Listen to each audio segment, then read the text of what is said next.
Intel stock is a litmus test for anyone who calls themselves a contrarian investor. Intel announced job cuts, a dividend suspension, lower than expected quarterly results and disappointing guidance. At this point, there's practically nothing left for Intel's shareholders to fear. Investors should consider buying Intel stock at its currently low price. Let's dive in. Intel Bloodbath Aftermath. Buy Intel stock because no one else wants to. Welcome to Timely Investment Research. It's official, everybody on the planet hates Intel now. I'm exaggerating, but the tide of sentiment has certainly turned against Intel. This isn't your cue to panic sell Intel stock, though. If anything, you should relish the buying opportunity. This is especially true if you call yourself a buy low, sell high, or contrarian type of investor. When sentiment gets ultra-pessimistic and all of the terrible news is already in the public's consciousness, it's time to pounce. You can thank me later when your Intel shares double in value or more. Intel's no good, awful, very bad day.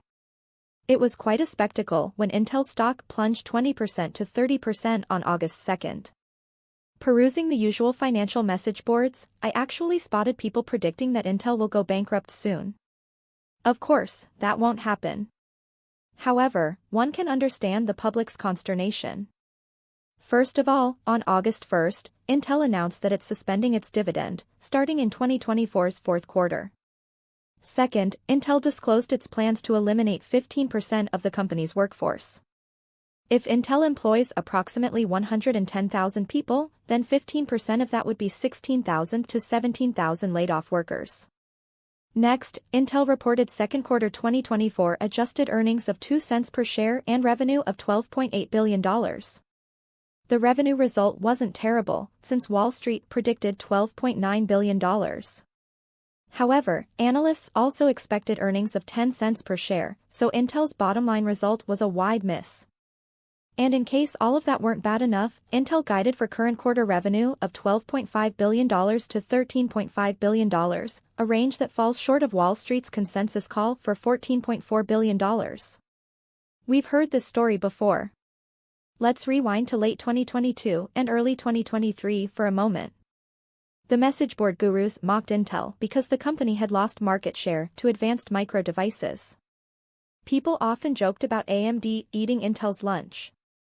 I'm sure they'll come up with new jokes and jeers this time around. Remember, though, that Intel stock traded at $24 and changed the last time Intel was in the doghouse. Then, it zoomed above $50 when the market decided to forgive Intel for its terrible sin of losing market share. It's hard to envision the rainbow that's coming when it's storming. Intel is going through a rough period, but Intel CEO Pat Gelsinger assured that the aforementioned decisions, layoffs, dividend suspension, were painful and hard, but necessary. You know what else is painful and hard? Buying low and selling high. Unless you really think Intel's headed for Chapter 11, now's the time to exercise your contrarian muscles and buy a few shares. Intel stock, no guts, no glory. It takes guts to buy what practically everyone else is selling. Intel is roundly unloved, but this was also the case a year and a half ago, before the share price doubled. Besides, what else could shock the market about Intel at this point? Everything awful thing that could happen, already did. So, if you have the guts and really want the glory, or at least, a two-bagger in the long run, go ahead and get yourself some Intel stock. Thanks for spending some time with us today, Timely Investment Research. We're so glad you did. If you found value in today's video, please give us a like, hit that bell icon to never miss an upload, and hey, don't forget to subscribe.